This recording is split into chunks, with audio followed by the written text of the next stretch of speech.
नमस्कार मंडळी, मी आता ठरवलंय एवढ्या सगळ्यातनं पण वेळ काढून मी आता माझ्या स्वतःकडे पण लक्ष देणार आहे. मला आठवत पण नाही मी कधी पार्लरला गेले होते. आता जसं डोकं झालं ना तसं मला जायलाच भेटत नाही, म्हणून मी घरगुती उपाय शोधून काढला. चला म्हटलं स्वतःसाठी काहीतरी वेळ काढू, म्हणून मी हे घरगुती रेमेडी करायचे ठरवले. तर काय पावसानेच मध्ये दस्तक दिली. चला असं नेहमीचंच झाले पावसाचं. मग मी बीट खिरचून घेतले आणि वरती उन्हामध्ये सुकवायला गेले.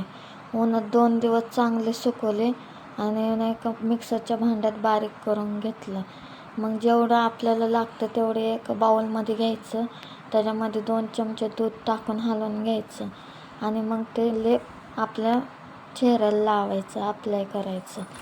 मला ना ब्रशने लावायला जमलं ना, म्हणून मी हातानेच लावलं. मग थोडी मसाज करून घ्यायची आणि 30 मिनिटानंतर धुवायचं. तुम्ही बघू शकता माझ्या चेहऱ्याला किती ग्लो आला आहे. आपलं असं करून बघितलं जमतं का, सगळ्या व्हिडिओमध्ये बघते.